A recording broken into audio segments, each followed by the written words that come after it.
This is KUGAN CASSIUS for IFL TV in association with MTK Global. We're at the final press conference here ahead of the Royal Albert Hall show on Friday night.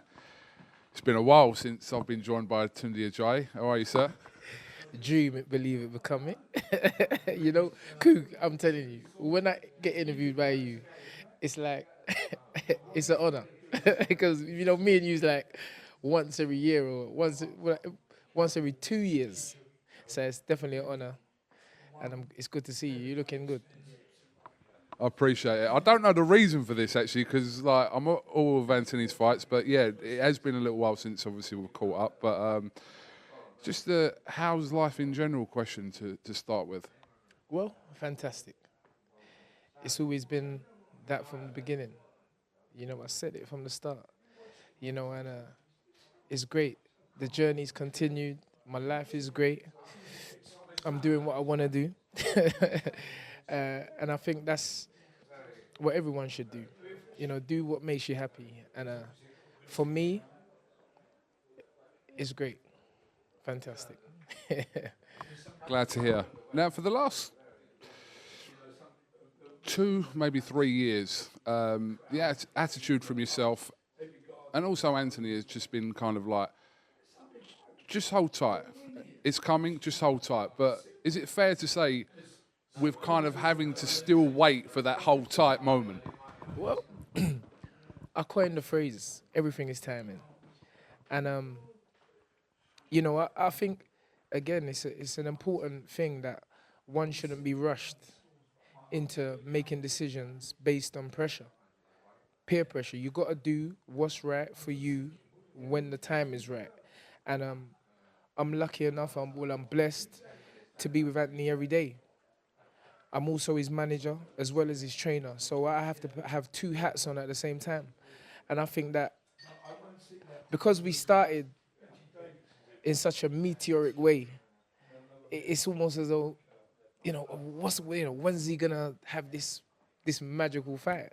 But look, again, I've said it from the start, 12 amateur fights. Now we're going into our 18th contest. Look at all the world champions, Olympians, 200, 300 fights, world champions in their 30s. Anthony he's not even in his 30s yet. And so we're getting to the point now where Anthony said he's ready. You know, Anthony said he was ready last year. But I was like, Ant, relax. You know, there's still more for you to learn before we make that step. You know, myself and Frank, you know, I talk to Frank, and Anthony talks to me. And I understand Frank's been in the business for a long time, and I respect his word and I respect his opinion. And so I think that, yeah, we're ready. We're ready. It's ready. I said to Frank, when you're ready, we're ready. Anthony's ready, I'm ready. So let's do it. But, you know, we have to take task in hand. We have to do one thing at a time. Friday night, we've got an American. It's good. 3 months ago, people were crying that we didn't make our debut in America. But guess what? They're going to be watching us in America, ESPN, and we're in London. So we win both ways. I know your kind of counter to people's questions about opponents in the past have always, you like to base things around facts. Look at who he's fighting, look at records, look at where particular fighters have been at similar stages of their career. Look at where kind of people are ranked, etc., etc. But from a fan point of view, is it fair to say that fans care less about kind of facts and they just want to see him in what they deem to be credible fights? Well, credible is the wrong word, because they're all credible. You know, I think the WBC champion is fighting on Saturday, I believe. He's fighting a man who has got 8 losses. So, what is credible for him? But it's not. Go and look at who we're fighting. No one who we're fighting since we become champions, has had 8 losses on their record. But yet the WBC champion is fighting someone who's had 8 losses and lost against guys who are ranked lower than Anthony.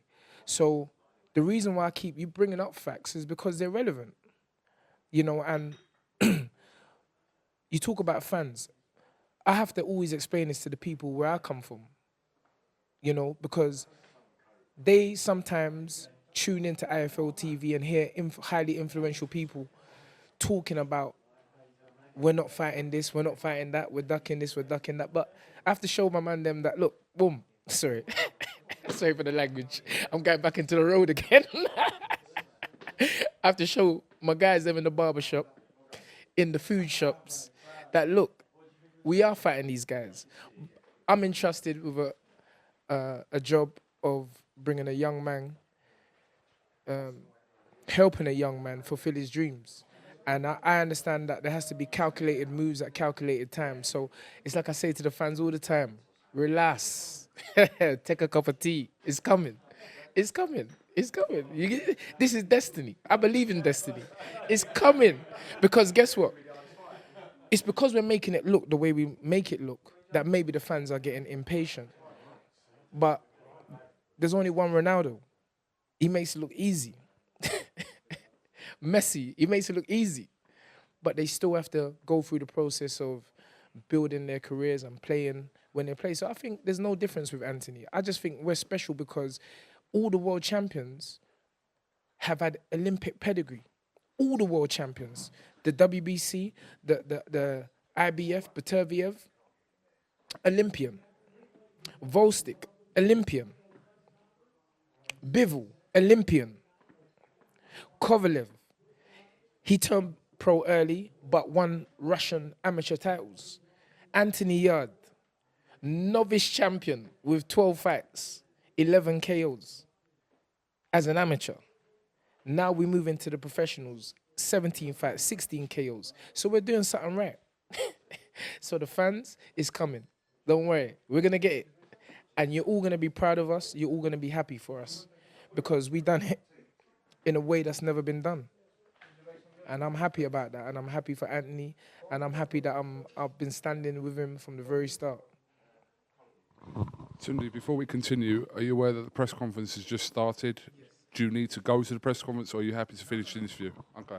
When you talk about highly influential people in boxing, talking about matters to do with... No, Anthony Yarde, are you making reference to Eddie Hearn? No, I'm not giving him no credit. You're giving him the name. I never called his name. I purposely never called his name. You're trying to give him... Bro, he's got too much. I ain't bigging him up. No. Let him call my name. Let him call my name so the people on the road know that he's thinking about me because I'm not thinking about him. You understand? That's why I say highly influential people. You got your thing. But guess what? I'm with Frankie Blue Eyes. The only name I'm calling is Frank Warren. I'm a low person. I'm not in bed with one person one day and one person another day. I've been at Peacock Gym from the get-go. I'm a low person. So I only deal with loyalty. I'm not here to big up other people. As my dad's partner, Jewish man, Brian Lonis used to say, I'm not into making other people rich. I love that, man. Brian Lonis, I remember you. That's a little shout out to Brian there. My Jewish connection. When people talk about Anthony Yarde, is there, I suppose you look at it like there's a compliment in there somewhere, that term, that people believe that he's a lot better than the opposition he should be facing. That's ultimately the compliment because they're kind of knocking his opponents, but what they're really saying is he should be in with a higher caliber of opposition, which is kind of a compliment there to Anthony Yarde. Yeah, well, most people, listen, it's like I say, it's definitely a compliment. And you know, I never look at it. It's like I say, there's always polarity. Good, bad, up, down, left, right. And, you know, I've always looked at things from a positive perspective. And I agree with the fans. But the thing what I disagree is that this is a young man's career. You know, boxing's a very fragile sport. Last year, everybody had GGG T-shirts on. One lost by Canelo, and everybody's AAA or AA. GGG. No one ain't wearing no GGG T-shirts no more. So I got to pay that into mind. That the fans, they like winners. And they know Anthony's a winner. They know what I knew from the beginning. They're now knowing what I knew from the beginning. And I just feel that we're gonna be here for a long time, KUGAN. So there's no rush. Anthony is not even 30 years old. Anthony has not have every single person Anthony has fought has had more amateur fights than he had professional fights. So you can't, those are facts that can't be ignored, you know, and I just feel that you know, I nearly said I feel safe. The road. I'm from the road, Cougs. Trust me. And that's why I love it, because I'm showing the people from where I come from that anything is possible. Dream it, believe it, become it. It don't matter where you start, Cougs. And I'm going off subject, and I don't business. Because my people from where I come from and where Anthony comes from need to hear this. I don't want no excuses from you guys. I don't want no one saying that we've had it rough. Just start and don't stop until you do it. So, get back to boxing, but the message must be made clear because some madness is going on in London right now. And I don't like that because I love my people. I cry for my people. And I just feel that me and Anthony, no one ain't rushing us. That guy who you was talking about ain't going to rush us because you're sitting down in your pretty big house trying to dictate to Tunde Ajayi who he should fight, when he should fight. And it ain't going to happen. I ain't give it, you see, you're trying to make me call his name. I'm not giving him no energy. It's all about energy. I'm not call his name Coog. I call KUGAN CASSIUS. That's the name I like. I like that name. I've loved that name from the get-go. When you and James used to come to Peacock Gym when no one ever knew me. That's why you're always going to get my time. That's why the press conference has started and me and you are still in here. But anyway, carry on. Oh, listen, I don't know what you're insinuating, but I'm not asking you to call anyone's name, but, you know, I'm asking a question. Tunde, if you have a situation, obviously you're very much focused on Friday night's fight. Travis Reeve is your immediate focus. So I'm just asking you to just step beyond that for a second. If you're in a situation where the WBO do order Anthony Yarde to fight Sergey Kovalev, are you ready for that? We're ready. Plain and simple. We're ready. We ain't ducking and sorry, we're not ducking and dodging no one. Never have. I just believe everything is timing. The time is almost upon us. So if the WBO order it, that means it's time. Because they haven't ordered it before. And we're 4 years into our career. And it's turn up, show up, blow up. Whoever steps in the ring with us is getting KO'd. I don't care who it is. Because Tunde Ajayi don't teach people to go points. I never have. So don't think because he's a next man who's looking intimidating on TV. We're from the road. You come out your house, everybody's intimidating. So we're ready. To answer your question, plain and simple, we're ready. Okay, so I'll chuck this one in then. You say you're ready if that fight presents itself, which Frank Warren believes that there's a good chance that that's going to happen. So are you telling me that, obviously with terms being right, etc., yes, of course, but there isn't the chance that Anthony would kind of pull away from that fight if that was his next fight? Well, there's a thing called rules. If we pull out of the mandated fight, I think that puts us back another 6 to 12 months. We could, because again, I could keep saying everything is timing and Anthony's only had 12 amateur fights, but it's about us. It's about how we feel. Anthony said it before I said it. Anthony said last year, I'm ready, Unks. He said to me, certain fight was presented to us last year. I showed Anthony the offer. Anthony looked at me and said, what? Come, Unks, bruv, we're from the road. Let's do this. I'm like, Ant, relax. You're going to be something special in the sport of boxing. This isn't a kamikaze career. This is a career where you're going to have a long run. You're going to retire undefeated with all the belts.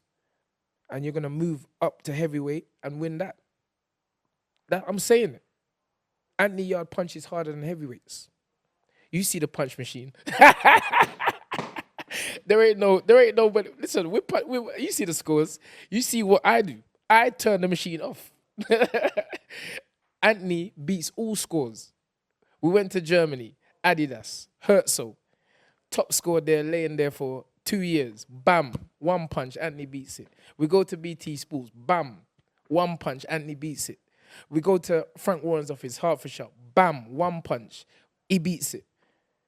This is heavyweights. They punch that machine. They can't punch. Now, you might say a punch machine, you know, what's that got to? But if heavyweights are punching the same machine and Andy's getting higher than them, that just is simple mathematics.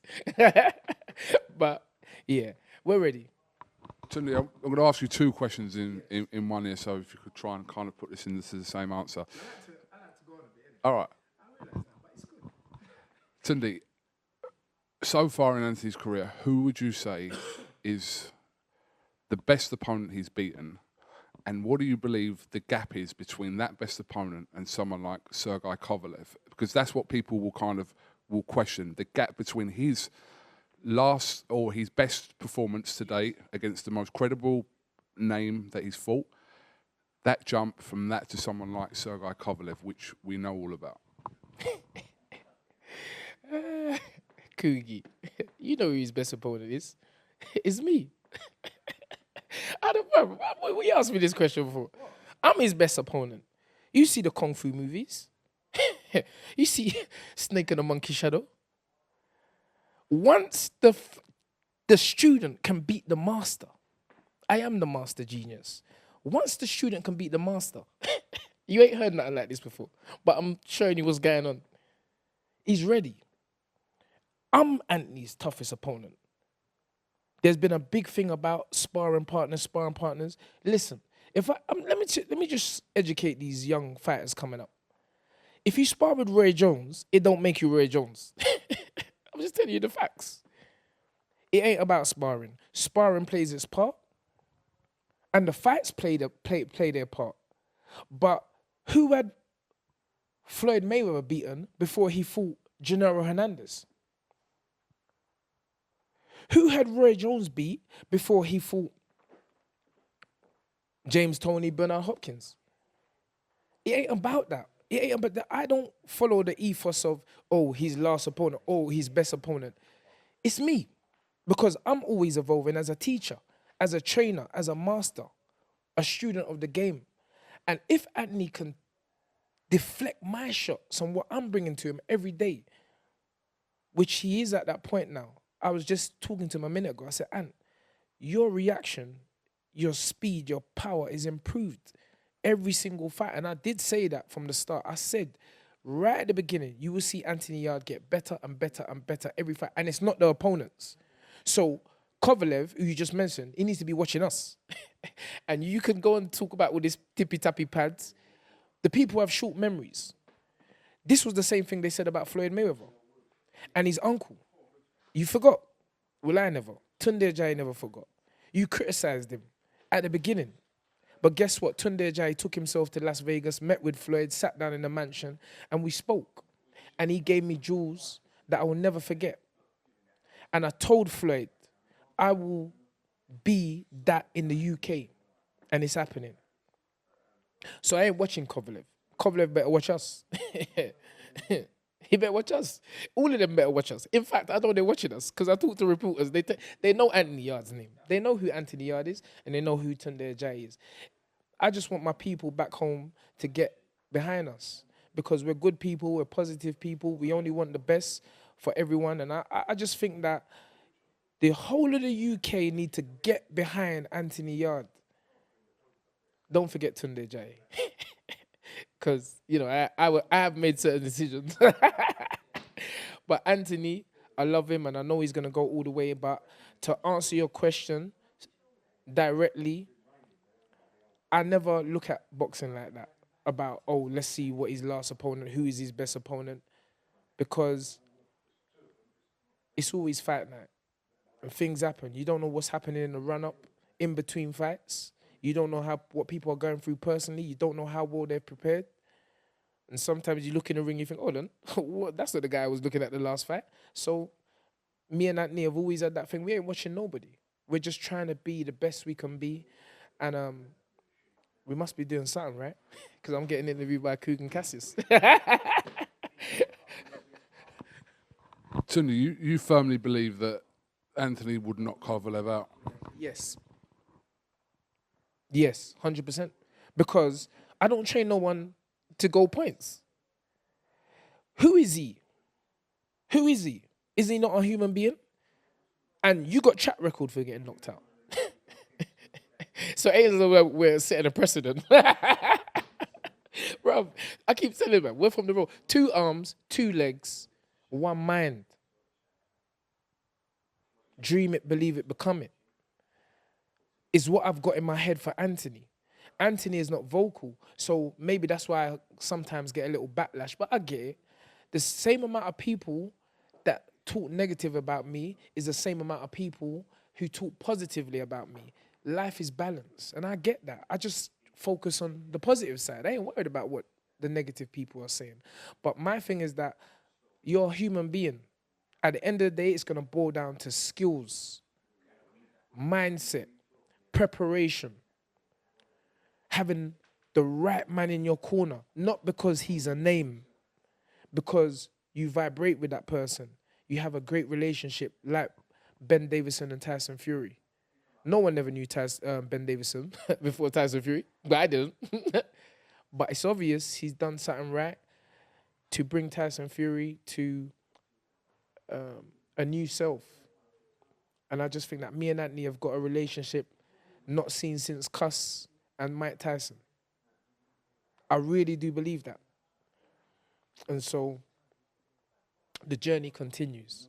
Friday the 8th of March, Royal Albert Hall. KUGAN will be in attendance. Frank Warren TV. Stamina for Sale will be there. And millions of people in the UK and the US. Live on ESPN, BT Sports, 7:30. There's actually a show at 7 o'clock, BT Sports viewers, that you can get. It's like a little build-up. See, I'm plugging. BT, you need to give me a job because I'm the man. Any more, Coog? No, listen, we're good. Tunde, wish you the best of luck. We'll definitely catch up with you after Anthony's fight on Friday night. Travis Reeves stands in his way before any talk of Kovalev or anyone else. So, yeah, get that job done and then we can talk, yeah. Give me the mic, man. I'm a mic man. Signing off. To everyone in the world, dream it, believe it, become it. It's possible if you believe it is. Let me say big thank you to one of my longest supporters, KUGAN CASSIUS, the IFL TV, Stamina for Sale, Anthony Yarde, Lions in the Camp, Coach Ade, Cutman Cam, Derice, Bilal Ali. Look, watch out for Bilal Ali. Another one. I keep telling you, we're producing them. It's a factory. Another one, 3 amateur fights. But you're going to see. And on that note, big shout out to Peacock Gym. That's where I am every single day. Martin and Tony, they've been my supporters from day one. Nobody else backed me from these brothers. So these is the people that I stay loyal to. Ain't going nowhere. Signing off. It's been your boy, Tunde Ajayi. Googie. Thank you very much.